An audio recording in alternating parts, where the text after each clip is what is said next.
ഞാൻ തുടക്കത്തിൽ സൂചിപ്പിച്ചതുപോലെ ഇന്ന് അറസ്റ്റിലായ ഒരാളുമായിട്ടും ഒരു സാമ്പത്തിക ഇടപാടും നടത്തി എന്നുള്ളതിൻ്റെ വിവരം ഈ നിമിഷം വരെയും പുറത്തു വന്നിട്ടില്ല. നാളെ ഒരു പക്ഷേ ഇത് പുറത്തു വരികയാണെങ്കിൽ നമുക്കത് അപ്പോൾ ആ ഘട്ടത്തിൽ തിരുത്താം. ഈ നിമിഷം വരെ വന്നിട്ടില്ല. ഒരു ഗിഫ്റ്റ് കൊടുത്തതായിട്ട് ഏതെങ്കിലും ഒരു നേതാവിന് ഏതെങ്കിലും ഒരു ഗിഫ്റ്റ് കൊടുത്തതായിട്ട് പുറത്തു വന്നിട്ടില്ല. പക്ഷേ ആകെ വന്നിരിക്കുന്ന ഒരേ ഒരു ദൃശ്യം അടൂർ പ്രകാശിൻ്റെ സാന്നിധ്യത്തിൽ സോണിയാഗാന്ധിക്ക് ഒരു ഗിഫ്റ്റ് കൊടുക്കുന്ന ദൃശ്യമാണ് ഇപ്പോൾ പുറത്തു വന്നിരിക്കുന്നത്. ആ ഗിഫ്റ്റിൽ എന്തായിരുന്നു? ആ ചരട് കേവലം ചരട് മാത്രമായിരുന്നോ? ആ ചരടിൽ മറ്റെന്തെങ്കിലും ഉണ്ടായിരുന്നോ? ഇത്തരം കാര്യങ്ങളൊക്കെ പൊതുസമൂഹത്തിന് അറിയാനുള്ള താല്പര്യമുണ്ട്.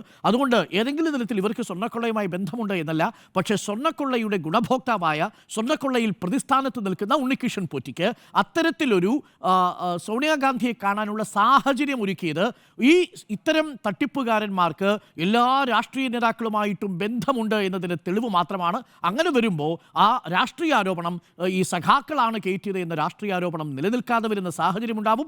അതാണ് ഇപ്പോൾ തിരിച്ചടിയായിട്ട് മാറിക്കൊണ്ടിരിക്കുന്നത്. ഏതെങ്കിലും തരത്തിൽ സ്വർണ്ണക്കൊള്ളയുടെ അന്വേഷണത്തെ ഈ വിവാദങ്ങൾ വഴിതിരിച്ചു വിടുമോ എന്ന് ചോദിച്ചാൽ നിലവിലെ സൈറ്റ് അവരുടെ പണി വൃത്തിയായിട്ട് എടുക്കുന്നുണ്ട്. അത് ഹൈക്കോടതിയുടെ മേൽനോട്ടത്തിലുമാണ്. നമുക്ക് 5-ാം തീയതി ഇന്റർവ്യൂ റിപ്പോർട്ട് കൊടുക്കുമ്പോൾ എവിടം വരെ അന്വേഷണം എത്തി എന്നുള്ളതിന് വിവരങ്ങൾ അറിയാം. 15-ാം തീയതി കഴിയുമ്പോഴേക്കും അന്വേഷണം പൂർത്തിയാക്കേണ്ടതുണ്ട്. നമുക്കതിനുള്ള സമയം കൂടി SITക്ക് നൽകാം എന്നുള്ളതാണ് ഈ ഘട്ടത്തിൽ എൻ്റെ അഭിപ്രായം.